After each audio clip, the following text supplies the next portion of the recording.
Rail के नतीजे आए हैं वो नंबर आपको स्क्रीन पर दिखा देते हैं कि नंबर किस तरह के दिख रहे थे। कंसोलिडेटेड इविटा यहाँ पर घटता हुआ कंपनी का दिखा है, 132 करोड़ से घटकर 124 करोड़ के आसपास रहा है।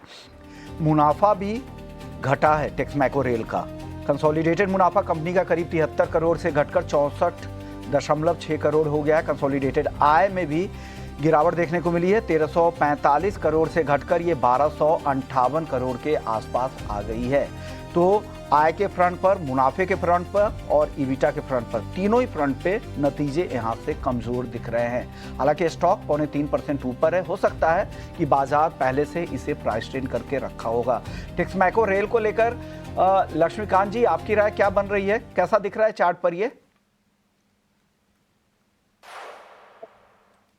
जी, टैक्स रेल में ऑलरेडी इस न्यूज के आते ही एक बड़ा ब्रेकआउट देखने को मिला है और निचले स्तर से बाइंग देखने को मिल रही है। स्टॉक अभी फिलहाल 4.4% गेन के साथ अपसाइड मूव दिखाता हुआ दिखाई दे रहा है। सो अब जो इमीडिएट रेजिस्टेंस है वो फिलहाल 141 142 के आसपास दिखाई दे रहा है। अगर उसके ऊपर की क्लोजिंग होती है तो देन हम 150 तक का लेवल का एक्सपेक्टेशन रख सकते हैं इस स्टॉक से। तो यहाँ पर जो मार्जिन के फिगर है वो बेहतर दिख रहे हैं। एक तो ये है कंसोलिडेटेड ईबिटा मार्जिन कंपनी का बढ़कर 9.9% हो गया है और जो मुनाफा था वो घटा है, आय घटी है, ईबिटा भी घट कर आई है, लेकिन बाजार के अनुमान से कम है। ये एक सपोर्टिव फैक्टर है और उस नतीजे के बाद अब देखिए एक सडन स्पाइक आप चार्ट पर देख पाएंगे। नतीजे आने के बाद तेजी से ऊपर की ओर जा रहा है, अब तेजी बढ़कर 4% के आसपास हो गई है।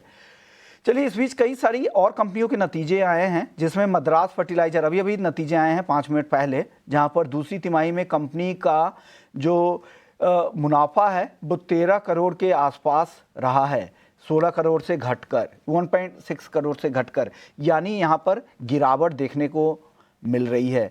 और साथ ही यहाँ पर Q2 ईबिटा देखें तो ईबिटा के नंबर 12.2 करोड़ रुपीस रहे हैं, जबकि पिछली तिमाही में 10.8 करोड़ के आसपास का था। मद्रास फर्टिलाइजर, एक बार इस पर भी राय दीजिए। यहाँ पर भी नतीजे अच्छे दिख रहे हैं, 5.5% से ज्यादा की मजबूती है। लक्ष्मीकांत जी, क्या राय है? यहाँ पर भी जो कैंडलस्टिक फॉर्मेशन है बुलिश अपसाइड ही दिखाई दे रहा है। सो हमें लगता है कि 78 लेवल एक सपोर्ट बेसिस पे काम कर सकते हैं। तो अगर इंटरमीडिएट सपोर्ट को ये होल्ड कर लेता है और आने वाले समय में 86 का एक रेजिस्टेंस दिखाई दे रहा है, अगर उसके ऊपर ब्रेक थ्रू मिलता है तो यहाँ से 92 तक के लेवल्स हम एक्सपेक्ट कर सकते हैं मद्रास फर्टिलाइजर से। 92 तक के लेवल आप उम्मीद कर रहे हैं। चलिए, वक्त है एक ब्रेक का।